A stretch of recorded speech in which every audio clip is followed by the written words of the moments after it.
Eu sei que, depois de uma certa idade, a gente passa a incomodar em silêncio. Não é dito, não é direto, mas está nos olhares apressados, nas conversas das quais não participamos, nas decisões tomadas por cima da nossa cabeça. A gente se torna quase decorativa, útil quando convém, invisível quando não. Meu nome é Clarice, tenho 59 anos. E nessa história eu fui tratada como um fardo, mas saí como quem carrega as chaves de um império. Foi num fim de semana que prometeram ser especial, a comemoração do aniversário da minha neta mais nova, 5 aninhos. Uma data bonita, cheia de promessas, sorrisos, abraços. Me pediram para ir, claro. Vai ser bom para a senhora sair um pouco, mãe. Você vai amar o lugar. Fizeram até um grupo de mensagens. Me incluíram no final quando já tinham resolvido tudo.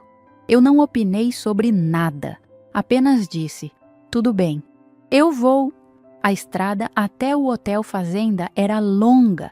Fui de carona com o meu filho mais velho, que passou metade do tempo no telefone. No banco de trás, minha nora tentava entreter as crianças com vídeos no tablet. Ninguém perguntou se eu estava confortável, se queria parar. Eu fiquei ali, olhando pela janela, fingindo que não sentia nada. Quando chegamos, o lugar era mesmo bonito. Natureza por todo lado, o cheiro de grama molhada, pássaros pousando nos beirais. Havia um funcionário com câmera, tirando fotos das famílias para montar um mural de boas-vindas. Meu neto correu até ele, puxando os pais pela mão. Eu fiquei atrás, segurando minha bolsa, esperando alguém me chamar para a foto. Ninguém chamou. Fui eu que me aproximei e perguntei. Querem que eu entre? Responderam com um claro, claro, constrangido. Mas a foto já estava feita. A recepção distribuiu as chaves. Apartamentos espaçosos com vista para o lago. Eu recebi a chave de um quarto ao lado da lavanderia no térreo. Pensei que fosse engano. O recepcionista me olhou e disse: "Ah, esse aqui é uma adaptação. Colocaram uma cama ali por enquanto, mas é confortável, senhora." Meu filho disse: "É só por uma noite, mãe. Amanhã a gente tenta trocar. Tentar sempre." O quarto não tinha janela. As paredes eram descascadas. O ventilador fazia mais barulho do que vento. Havia cheiro de produto de limpeza forte demais. A cama era baixa, com um lençol fino. E não havia abajur, só uma lâmpada fluorescente pendurada sem lustre.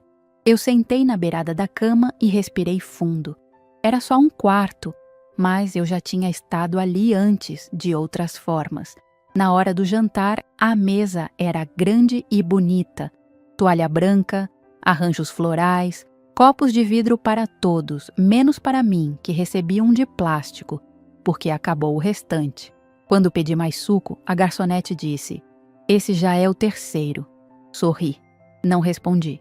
Quem conta copos, conta presença. Durante a sobremesa, minha neta apagou as velas, riu, se lambuzou de chantilly. Eu bati palmas. Quando ela veio me abraçar, gritou: "Obrigada, vó." Elsa. Elsa era o nome da babá antiga. Todos riram. Eu também. Por fora. Voltei para o quarto mais cedo. Caminhei pelo corredor com passos lentos. Ninguém perguntou se eu queria ficar um pouco mais. Ao entrar, tirei os sapatos e me sentei de novo na beirada da cama. O silêncio era total, mas na minha cabeça um filme inteiro passava. Todas as vezes em que fui deixada por último, todas as noites mal dormidas cuidando de quem depois mal se lembrava do meu aniversário. Todos os sacrifícios disfarçados de rotina. Naquela noite, naquele quarto minúsculo, eu percebi que não era só uma hospedagem desconfortável, era um reflexo claro do lugar que eu ocupava naquela estrutura emocional. Sempre aqui se vira, aqui não reclama, aqui entende. E pela primeira vez eu entendi de verdade. Não havia mais por que continuar tentando ser aceita num espaço que eu ajudei a construir. mas do qual fui deixada do lado de fora. Deitei sem trocar de roupa. Apaguei a luz fria e fiquei ali, com os olhos abertos, encarando o teto. Foi ali, naquele quarto de serviço adaptado, que eu tomei a decisão que mudaria tudo. Eles não sabiam, mas aquele prédio era meu. Tem gente que acha que abandono só acontece quando alguém vai embora. Mas eu aprendi que tem um tipo mais cruel, o abandono em que a pessoa continua presente, só que não enxerga mais você. E isso aconteceu comigo tantas vezes que eu perdi a conta. Na manhã seguinte acordei cedo. O quarto ainda estava abafado, com cheiro de produto químico vencido e aquele zumbido do ventilador velho girando sem força. Eu tomei banho com água morna demais. O registro estava quebrado. Vesti a mesma roupa do dia anterior. Pensei em me arrumar, mas desisti. A recepção mandou um café para o quarto, um pão seco e um suco quente. Comi em silêncio, olhando para as paredes estreitas. O dia seria longo, eu sabia. Não pelos passeios, mas pelos gestos que sempre machucavam mais do que palavras. Enquanto o resto da família se arrumava para andar a cavalo e tirar fotos nos jardins, eu fiquei sentada na varanda perto da recepção. Ninguém sentiu minha ausência. Ninguém procurou saber onde eu estava. Foi como tantas outras vezes, uma repetição cansada e, inevitavelmente, as lembranças começaram a vir, como se aquele banco de madeira embaixo da sombra dos coqueiros fosse um portal para o passado. Lembrei do Natal em que fiz rabanada para 10 pessoas e recebi, em troca, um presente com meu nome escrito errado, Carmen. Lembrei do Dia das Mães em que passei a manhã preparando o almoço e meus filhos chegaram com 2 horas de atraso, trazendo uma sobremesa pronta, dessas de supermercado, e dizendo: "Foi tudo tão corrido." Lembrei do aniversário em que eu mesma comprei meu bolo, coloquei as velas e me cantei parabéns baixinho, porque ninguém lembrou. Lembrei da vez em que tive uma crise de labirintite e fiquei deitada 3 dias, e só me ligaram para pedir receita de pudim. As pessoas acham que amor se mede em frases feitas, mas amor de verdade mora nos gestos pequenos, no "lembrei de você", no "como você está de verdade", no "vem aqui só pra gente conversar um pouco". E esses gestos foram sumindo da minha vida. Meus filhos sempre foram educados, claro, nunca me faltaram com respeito. Mas tem um tipo de ausência que não grita, apenas esvazia. Eu mandava mensagem e demoravam 2, 3 dias para responder. Fazia convite e diziam: "Vemos isso depois, mãe." Nunca dava tempo, nunca era prioridade. Uma vez, meu neto mais velho me perguntou se eu trabalhava. Disse que não lembrava de me ver fazendo algo importante. Eu ri. Respondi que criar filhos e sustentar uma casa durante 40 anos contava como alguma coisa. Ele fez cara de dúvida. Eu entendi. Na sala da minha casa, ainda guardo uma caixa com cartões antigos, desenhos tortos, corações coloridos, frases mal escritas de "eu te amo, vovó." Aquilo me dava força por muito tempo.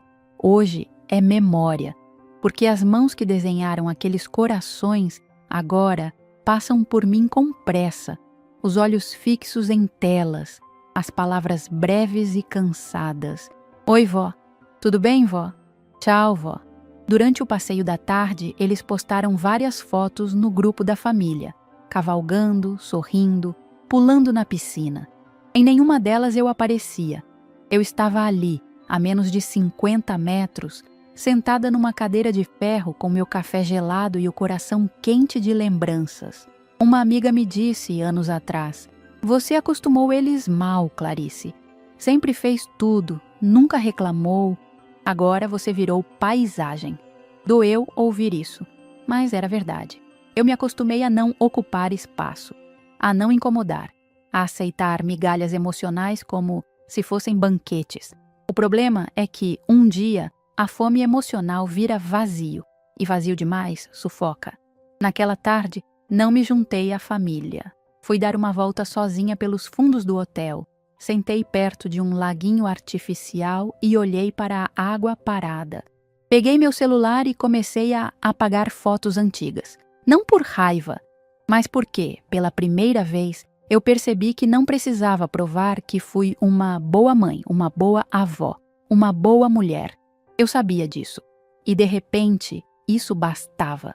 Voltei para o quarto antes do jantar. De novo, ninguém sentiu minha falta.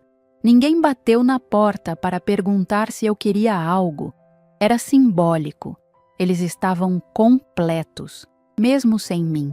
Deitei cedo e, pela primeira vez, dormi com a consciência de que talvez a minha presença fosse mais um costume do que uma escolha deles. E isso, percebi ali, era pior do que estar sozinha. Acordei com o barulho das crianças correndo pelo corredor, a voz da minha nora misturada com os latidos do cachorro de algum hóspede.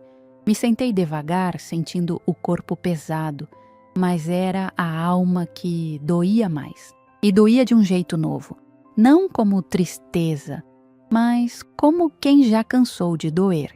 Lavei o rosto e fiquei um tempo me olhando no espelho. O rosto marcado pelos anos, os olhos que um dia brilharam por cada passo dos filhos, cada conquista dos netos. Me perguntei, quando foi que deixei de ser Clarice e virei só avó que ninguém escuta? Respirei fundo. Vesti uma roupa simples, mas elegante. Arrumei os cabelos, me perfumei e, pela primeira vez, em muito tempo, me preparei para ser vista. Não como figurante, mas como autora. Desci até a recepção antes do café da manhã começar. Pedi um expresso, sentei perto do balcão e esperei o gerente, com quem havia conversado brevemente na chegada. Quando ele veio, se curvou gentilmente e perguntou: "A senhora precisa de algo, dona Clarice?" "Sim", respondi. "Preciso de uma sala de reuniões e de uma lista com os nomes da minha família hospedada aqui. Gostaria que todos fossem chamados." Ele hesitou por um segundo, surpreso, mas acatou. Afinal, eu não era uma hóspede comum. Enquanto o recado era transmitido, fiquei observando os hóspedes entrarem e saírem do restaurante. Vi minha filha passando com o marido, distraída. Nenhum dos dois me viu ali. A indiferença era tão automática que nem precisava de esforço. Quando o funcionário avisou que todos estavam reunidos na sala, levantei com calma. Caminhei pelo corredor como se fosse minha casa. E, de certa forma, era. A sala de reuniões ficava ao lado do auditório. Quando entrei, todos estavam sentados em cadeiras confortáveis com expressões de confusão. Me olharam como se esperassem que eu fosse pedir desculpas por algo. Meus 2 filhos, minhas noras, meus genros, 3 netos maiores, todos ali. Ninguém falou nada. O silêncio era denso e eu me senti, pela primeira vez, no lugar certo. Me aproximei da ponta da mesa, apoiei as mãos, olhei para cada um deles e falei: "Este prédio pertence a um grupo empresarial no qual eu sou sócia majoritária há mais de 10 anos. Este hotel, especificamente, foi construído com recursos que herdei da minha tia-avó, Isabel, que muitos de vocês nem lembram que existiu. Ela, assim como eu, foi esquecida em vida e homenageada depois que já não podia escutar." O silêncio virou espanto. Alguns desviaram o olhar, outros franziram a testa, como se tentassem entender o que isso significava. Não estou dizendo isso por vaidade, não preciso da admiração de vocês, mas sim para explicar por que essa viagem se tornou o marco de algo maior. Porque aqui, neste final de semana, fui tratada mais uma vez como algo que atrapalha. Me colocaram num quarto de serviço. Me ignoraram nas fotos, nas conversas, nos gestos. Eu fui mais uma vez invisível. Meu filho tentou interromper. "Mãe, não foi nossa intenção." "Eu sei", cortei com calma. "Esse é o problema. A falta de intenção também é uma escolha. Parei por um instante, deixando o peso das palavras se acomodar na sala. Não estou aqui para brigar, nem para ensinar lição. Só quero que saibam que hoje é a última vez que aceito ser tratada como alguém que se vira. A partir de agora, eu escolho estar onde sou bem-vinda e não apenas tolerada. Me virei, pronta para sair, mas antes completei. Fiquem tranquilos, a estadia de vocês está paga, não pelo hotel, mas por mim, porque mesmo quando me deixam de lado, sou eu que sustento a estrutura. E então saí, sem pressa, sem virar para trás. Caminhei até o meu carro, o mesmo que eles achavam que eu não dirigia mais. Liguei o motor, respirei fundo, o céu estava limpo, o ar da manhã fresco. Dirigi devagar, sentindo o vento entrar pela janela aberta. Uma liberdade nova me acompanhava no banco do passageiro. Nunca precisei que eles soubessem quem eu era, mas naquele dia souberam. E, finalmente, isso deixou de importar. Cheguei em casa no fim da tarde daquele mesmo domingo. O portão rangia como sempre e o jardim estava um pouco seco, reflexo de dias em que não me dei ao trabalho de cuidar das plantas. Entrei com a mesma chave de sempre, mas algo em mim já não era igual. Tirei os sapatos no corredor, senti o frio do piso sob os pés e pela primeira vez em muito tempo, aquele silêncio não doeu. Ele acolheu. Deixei a mala fechada no canto da sala. Fui até a varanda e me sentei na cadeira de Vime, a que costumava usar para contar histórias aos netos. Peguei o celular, abri o grupo da família. As mensagens ainda chegavam. Fotos, figurinhas, vídeos do passeio a cavalo, elogios ao bolo. Uma pergunta se alguém viu o carregador do tio Jonas. Eu apenas saí do grupo, sem aviso, sem alarde. Era só um gesto, mas para mim era libertador. Fiquei ali por alguns minutos em silêncio, até lembrar de uma caixa guardada no armário do quarto. Abri, lá estavam cartas antigas, bilhetes, cartões de Natal, tudo escrito por mim, convites, lembretes, palavras carinhosas que eu tinha enviado ao longo dos anos, quase todos sem resposta. Peguei um envelope e reli. Oi, filho, só queria saber como você está. Se precisar de qualquer coisa, estou aqui. Nunca veio resposta. Só visualizado. Eu rasguei, um por um. Guardei apenas uma carta, da minha tia Isabel. Aquela que, mesmo esquecida pela família, sempre me dizia: a gente não precisa gritar para ser forte, basta não aceitar ser calada. Naquela noite, cancelei os compromissos da próxima semana. Um chá de bebê, um almoço em família, uma visita prometida há meses. Enviei uma única mensagem direta: queridos, decidi me ausentar por tempo indeterminado dos encontros familiares. Estou bem, só estou escolhendo me respeitar. Não pedi desculpas, não me expliquei. Comecei então a reorganizar a casa. Tirei retratos antigos da estante, guardei lembranças que só existiam por obrigação. Coloquei novos quadros na parede, paisagens de cidades que sonho visitar. Voltei a cuidar do meu jardim, agora com calma e prazer. Abri espaço no armário, esvaziei gavetas. Num fim de tarde, liguei para a Ruth, uma amiga de juventude com quem eu não falava há mais de 10 anos. Conversamos por horas, rimos, choramos, combinamos uma visita. Ela me disse: você ainda é a mesma Clarice, só que mais inteira agora. Eu sorri. Pela primeira vez, me senti vista por alguém sem precisar me explicar. Pouco a pouco, fui retomando planos deixados de lado. Cursos de pintura, um grupo de leitura, uma viagem curta, sozinha. Me dei uma nova agenda, uma nova rotina, sem esperas, sem cobranças, sem migalhas. Usei parte dos lucros do hotel para criar um pequeno projeto comunitário no bairro onde cresci.